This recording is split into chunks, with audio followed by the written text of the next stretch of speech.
You'll bring it up right there, Chris.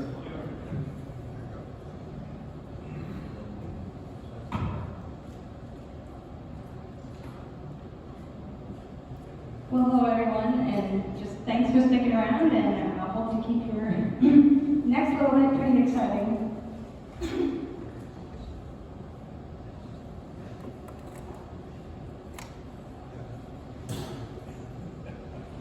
Alright, so hello, I am Ruth Willet, KM4LAO, and I'm so excited to be here at the ARISS 40th Anniversary Conference. A big thank you to Frank for the invite to present, and I'm excited to talk with you all. So the goal of the next 10 minutes is really to talk about the ways that ARISS has impacted me as a young STEM professional, and the different ways I've been able to implement the lessons that I've learned from it in my budding research career. So a little bit about me. I am a 25-year-old graduate student from Penn State. I am studying acoustics, currently finishing up my master's and continuing on to a PhD doing research in prognostic health management. So using acoustics, the science of sound and vibration, to be able to acoustically predict when machines are going to fail. This was the perfect culmination of my undergrad degrees in both engineering physics and mechanical engineering, and it's made for a lots of fun and very busy last couple of years. And the ARISS program has really grown with me throughout this time. So I got licensed when I was in high school. I was a very shy 17-year-old, and camera radio sounded fun. I wanted to do Morse code, so why not get my license? But this program has really grown with me. I first heard about ARISS thanks to Martha, W4MSA. She nurtured my love for space and spaceflight and invited me to an ARISS contact. So the photo here on the left is my selfie I took that day before I got to attend a contact. And the photo on the right is a photo from this last summer at Noda Camp where I was leading a contact of my own. So like I said, I found ARISS because of Martha, and this is one of the very blurry photos I have from that contact. But it was incredibly cool finally getting to learn that my heroes were a lot more accessible than I thought. I could actually sit there and just hear the voices coming down and get to hear the words of advice, which was incredibly cool. Now, we're a couple minutes in, and some of you may be thinking, this speaker looks a little bit familiar, but we're not sure why. So, if you've been involved in any ARISS contacts Earthside the last couple of years, I'm here to tell you that you will probably in fact recognize me.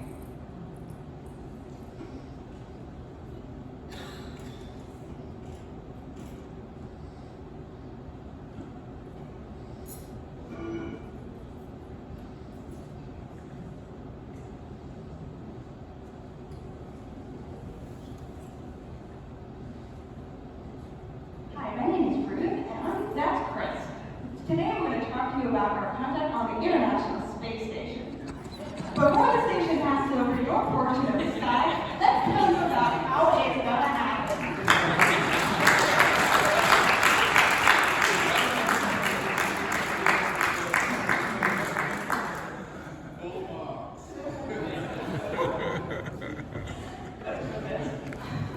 So that video was actually filmed back in 2017.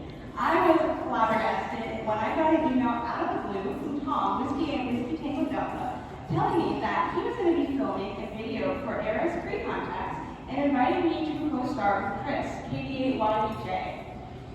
Many of us have seen that actual final video, and it's very cool for me to see. I still have the script memorized, clearly.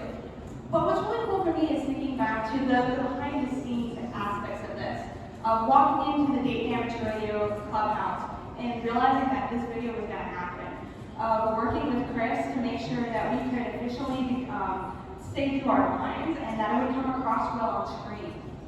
Studying what lines we were going to say in between takes so we could get that perfect videotape over a several-hour process, and working with an incredible crew to be able to make that video happen. And on a personal note, that video was really the start of my realization of how much I loved being able to connect STEM and education and clear communications all at once. It was the first time that I was able to see, oh, I know this thing and I can talk about it and it's going to make an impact for someone else. And I can't tell you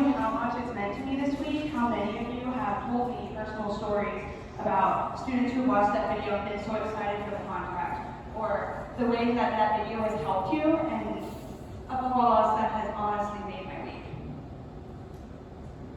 So yeah, that video was released in 2018.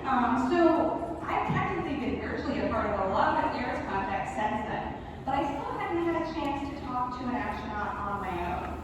I finally got that chance through Youth on the Air. So Youth on the Air, or YOTA, is an organization that is connecting young amateur radio operators across the Americas.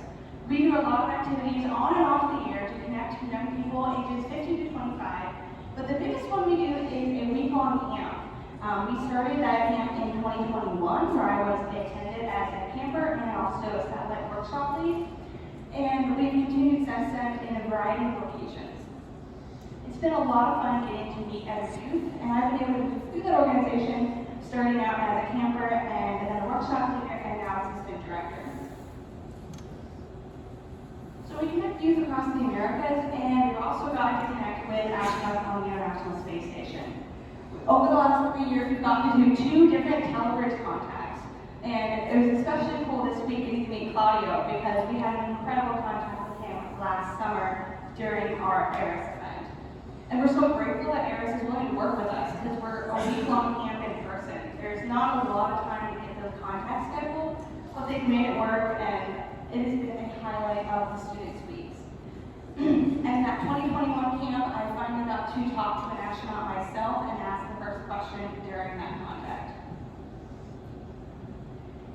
So after I asked the questions, I started being on the organization side for YOTA for the ARISS contacts. So I've been kind of the ARISS host on the YOTA side, making sure that everything is good to go from our side, which is really cool. It really gave me a good insight into that, the fun behind the scenes that we were talking about earlier today. Trying to get all the paperwork right, get all the T's crossed and I's dotted, talking to the campers and getting questions submitted, and then working with those questions to make sure that campers who submitted questions could then ask them, and that we had a good mix of ages and questions.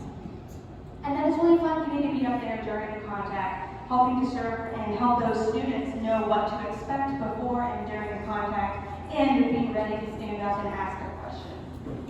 The really cool thing about YOTA is because we are a camp for licensed ham radio operators, all the students have to be licensed before they can come. That also means for things like an ARISS contact.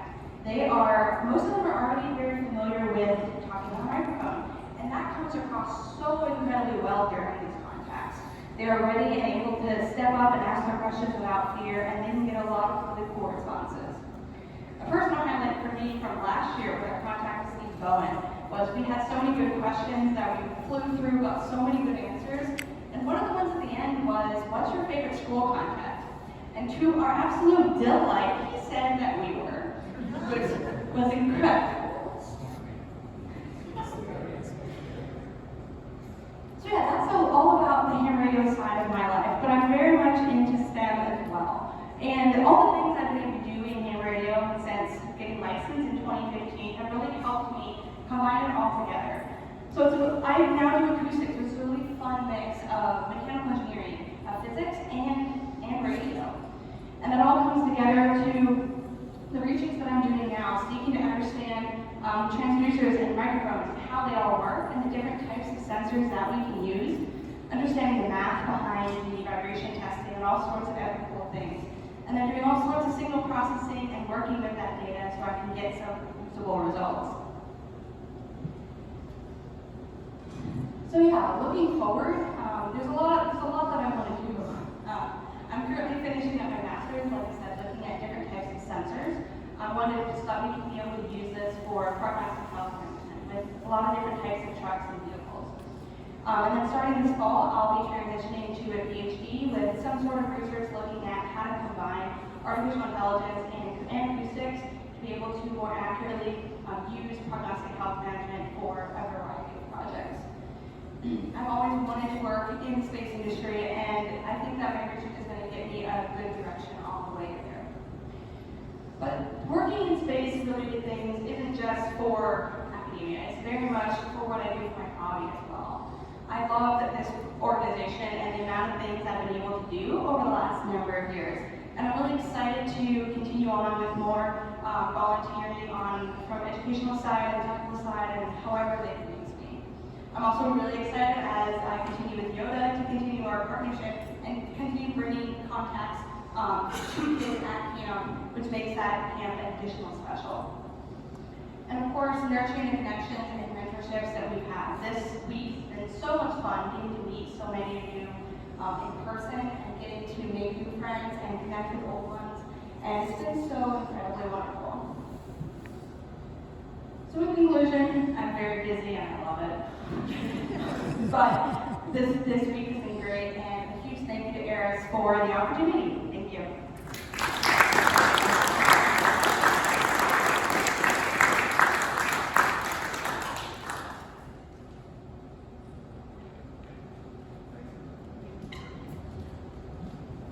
Thank you, Ruth. Great job. And let me just say that she talked about the ARISS video. The other side of the video was Chris Brault, as she mentioned. And Chris is at St. Louis University, and he's becoming a pilot. He's already a pilot. He's working his way up to CFI, commercial flight instructor. So we've got two individuals that are in high technology careers and are working on high technology careers. We're so excited about it. Our next speaker is Hope Lee. Is she in here? Yes, there she is.